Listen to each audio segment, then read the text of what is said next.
ആ വന്നല്ല ചോട്ടാ നേതാവ്. കിട്ടുമെന്ന് പറഞ്ഞ സീറ്റ് കിട്ടത്തില്ലല്ലേ, അത് വേറെ ആരോ കൊണ്ടുപോയല്ലേ.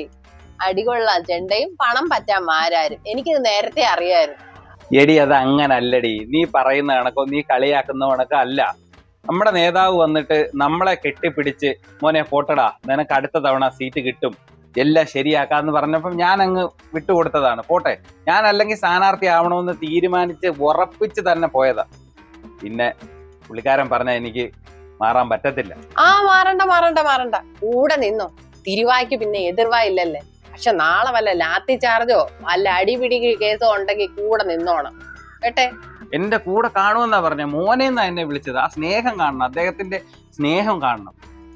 മോനൊന്ന് ഒഴിഞ്ഞു മാറി താടാ, ഞാൻ നിക്കട്ടെ എന്നാണ് അദ്ദേഹം എൻ്റെ അടുത്ത് എന്നെ കെട്ടിപ്പിടിച്ച് കരഞ്ഞുകൊണ്ട് പറഞ്ഞത്. എനിക്കത് തള്ളിക്കളയാൻ പറ്റത്തില്ല, അങ്ങനെ ഒരു വാക്ക് എനിക്ക് തള്ളിക്കളയാൻ പറ്റത്തില്ല. 80 വയസ്സുള്ള അദ്ദേഹത്തിന് വേണ്ടി നിങ്ങൾ മാറിക്കൊടുത്തല്ലേ. നിങ്ങൾക്കുള്ളി വിഷമം കാണുമെന്ന് എനിക്കറിയാം, കുഴപ്പമില്ല, സഹിച്ചോ. 80 വയസ്സുണ്ടെന്നും പറഞ്ഞ അദ്ദേഹത്തെ നീ കളിയാക്കണ്ട. 80 വയസ്സുണ്ടെങ്കിലും അദ്ദേഹത്തിന് 20 വയസ്സിന്റെ ചുറുചുറുക്കാണ്. ഞങ്ങളുടെ നേതാവാണ്. നീ ഒരു അക്ഷരം അയാളെ പറ്റി പറയരുത്. അയ്യോ, അദ്ദേഹത്തെ പറ്റി പറയരുത്, കേട്ടല്ലോ. എനിക്ക് ഒരു വിഷമവും ഇല്ല. എനിക്ക് അദ്ദേഹത്തിന് വേണ്ടി സീറ്റ് വിട്ടുകൊടുത്തതിൽ എനിക്ക് ഒരു വിഷമവും ഇല്ല. പുറത്തു പറയുന്നില്ലെങ്കിലും നല്ല വിഷമം കാണും. ഞാൻ എന്തിനു വിഷമിക്കണം? എനിക്ക് ഒരു വിഷമവും ഇല്ല. ഞാനൊന്നും അല്ലെങ്കിൽ 80 വയസ്സുള്ള അദ്ദേഹത്തിന് വേണ്ടി സീറ്റ് വിട്ടുകൊടുത്തതാ. എനിക്ക് ഒരു വിഷമവും ഇല്ല. അദ്ദേഹം ആരോഗ്യവാനാ.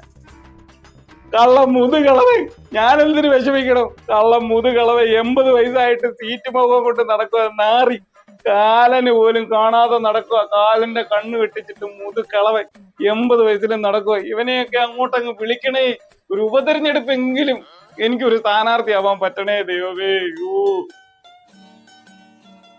എനിക്കൊരു വിഷമമില്ല.